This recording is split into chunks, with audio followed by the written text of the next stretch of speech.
నమస్తే welcome to genius people's voice నేను సోనియా ఈ రోజు మనం సీనియర్ జర్నలిస్ట్ రామ్మోహన్ గారితో ఉన్నాం వారిని అడిగి మరిన్ని విషయాలు తెలుసుకుందాం ఇప్పుడు రీసెంట్ గా ఎలక్టోరల్ బాండ్స్ గురించి ట్రోల్ అవుతున్న విషయాలు సో అసలు ఎలక్టోరల్ బాండ్స్ అంటే ఏంటని తెలుసుకుందాం నమస్తే సార్ సో అసలు ఈ ఎలక్టోరల్ బాండ్స్ అంటే ఏంటి సార్ ఇప్పుడు ఈ ఎలక్టోరల్ బాండ్స్ అనేది మనకు 2018 నుండి అంతకుముందు పూర్వం ఎట్లుండే అంటే ఏ పారిశ్రామికవేత్తలు కానీ పార్టీలకు ఫండ్స్ ఇవ్వాలనుకున్నా లేదా ఎవరైనా ఫండ్స్ పార్టీలకు ఇవ్వాలనుకున్నప్పుడు దానికి వ్యవహారికంగా ఒక లెక్క అనేది ఉండేది.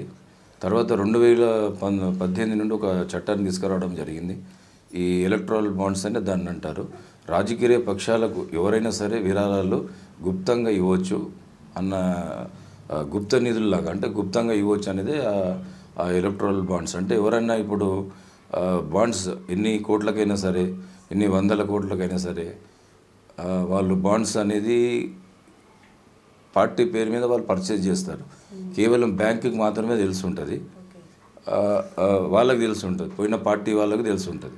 ఇది ప్రజలకు ఆర్టీఐ చట్టం ద్వారా కానీ ఈసీ దగ్గర కానీ కోర్టు దగ్గర కానీ ఏ రకమైనటువంటి సమాచారం అనేది అందుబాటులో లేకుండా తీసుకొచ్చినటువంటి చట్టం ఇది. ఈ ఎలక్టోరల్ బాండ్ విషయంలో ముఖ్యంగా మనకు సుప్రీంకోర్టు ప్రధాన న్యాయమూర్తి డివై చంద్రచూడ్ గారు ఏం చేశారంటే దీని మీద సీరియస్ అయిపోయి ఎస్బీఐకి ఆదేశించడం జరిగింది. దీనికి సంబంధించి మాకు పూర్తి సమాచారం కావాలంటే ఎస్బీఐ చీఫ్ కూడా దానికి వాళ్ళ తరఫున లాయర్ని కూడా పెట్టేసి మాకు ఒక 3 నెలల గడువు కావాలన్నారు. డివై చంద్రచూడ్ గారు దాని మీద చాలా సీరియస్ అయిపోయి వాళ్ళకి డెడ్ లైన్స్ పెట్టడం జరిగింది. మొన్న ఒక డెడ్ లైన్ ఇచ్చారు. ఆ డెడ్ లైన్లో కూడా వాళ్ళు ఎస్బీఐ వాళ్ళు సమర్పించారు. ఎస్బీఐ వాళ్ళు ఎట్లా సమర్పించారంటే వితౌట్ కోడ్ రాజకీయ ఈ ఎలక్టోరల్ బాండ్స్ ద్వారా 12,300 పైచీలిక కోట్ల రూపాయలు వివిధ రాజకీయ పార్టీలకు చేరినాయి అన్నట్టుగా వాళ్ళు ఈసీకి ఇవ్వడం జరిగింది. అయితే మళ్ళీ దాని మీద కూడా వాళ్ళు మన ప్రధాన న్యాయమూర్తి గారు ఆగ్రహం వ్యక్తం చేశారు. ఎందుకంటే వాళ్ళ కోడింగ్ పద్ధతులు కంప్లీట్ ఇన్ఫర్మేషన్ కావాలి, మాకు 21వ తారీఖు వరకు మీకు అవకాశం ఇస్తున్నాము, 21వ తారీఖు వరకు మాకు సమాచారాన్ని పూర్తిగా అందజేయాలన్నారు. అయితే ఇంకా 21వ తారీఖు నాడు వాళ్ళు పూర్తి సమాచారాన్ని అందజేస్తారు. ఇప్పటివరకు అందిన సమాచారం విశ్వసనీయ సమాచారం ప్రకారం ఈసీ వాళ్ళ వెబ్సైట్లో పెట్టిన సమాచారం ప్రకారం కూడా మనం చూసుకున్నట్టయితే ఈ 12,300 పైచీలిక కోట్ల రూపాయలు ఏదైతే ఉందో సుమారుగా ఈ 2.5-3 సంవత్సరాలలో అత్యధిక శాతము బీజేపీ పార్టీకి 8,300 కోట్ల పైన బీజేపీ భారతీయ జనతా పార్టీకి చేరడం జరిగింది.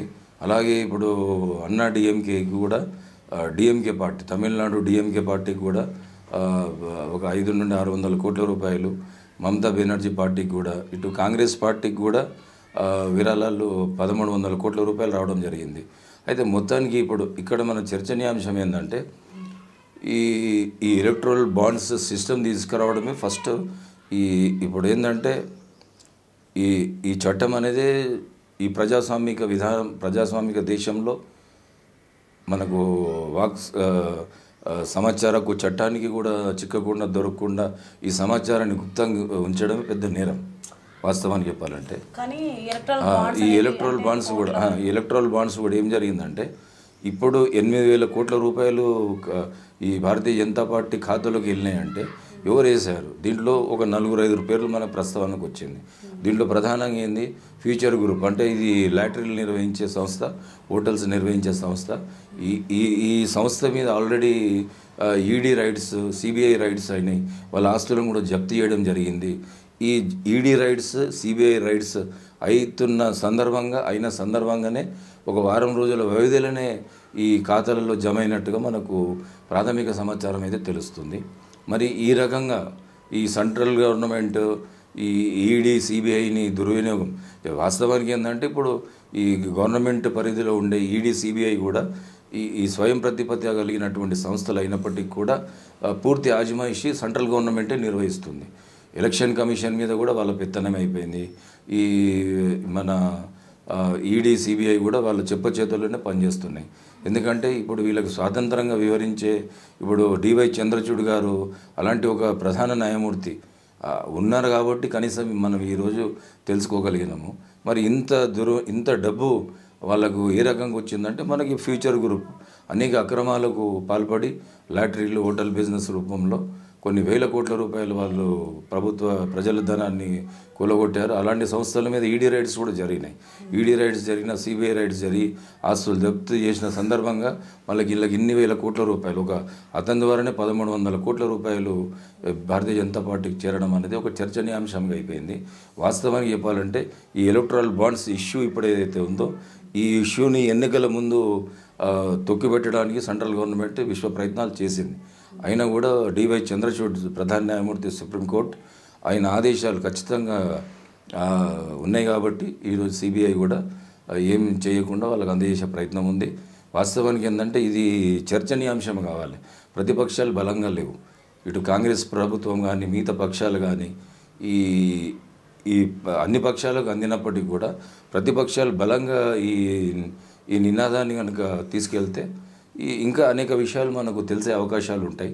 కానీ ఈ సుప్రీంకోర్టు డైరెక్షన్స్ ఇవ్వడం అనేది ఈ ప్రజలకు ఎంతో మేలు చేసే సమాచారాన్ని అందించడం వల్ల అవుతారు వాళ్ళు. తద్వారా ఎట్లా దీనికి సంబంధించి ఇంకా కోర్టు తీర్పు కానీ మిగతా తీర్పులు కానీ ఉంటాయి. ఈ ఎలక్ట్రల్ బాండ్స్ అనేది బార్టర్ సిస్టమ్ అంటే ఇప్పుడు జగన్మోహన్ రెడ్డి ఉండే, అంతకుముందు మనకు తెలియకుండే క్రిడ్ ప్రోకో అనేది. అంటే వైఎస్ రాజశేఖర రెడ్డి గారి పీరియడ్లో మనకు ప్రధానంగా చూసుకుంటే అక్కడ ఇప్పుడు ప్రస్తుత ముఖ్యమంత్రి ఆంధ్రప్రదేశ్ జగన్మోహన్ రెడ్డి గారి మీద వేల కోట్ల రూపాయల కేసులు ఉన్నాయి, అనేక కేసులు ఉన్నాయి. అది కూడా సేమ్ ఇదే, అది క్రిడ్ ప్రోకో. అంటే ఇప్పుడు పారిశ్రామికవేత్తలకు లబ్ధి చేకూరడం, వాళ్ళ ద్వారా పెట్టుబడులు తీసుకోవడం. ఇప్పుడు ఇది కూడా దీనికి ఒక కొత్తగా పేరు, ఇప్పుడు ఎలక్ట్రల్ బాండ్స్ అనేది కొత్తగా గుప్త నిధులు అన్నమాట. గుప్త నిధుల టైప్లో పార్టీలకు చేరడం అనేది ఈ ప్రజాస్వామిక వ్యవస్థలో మరి ఇలాంటి ఒక చట్టాలు, నల్ల చట్టాలు అనేది అత్యంత భయంకరమైనవి. ఈ చట్టాలను నిషేధించవలసిన అవసరం ఉంటుంది.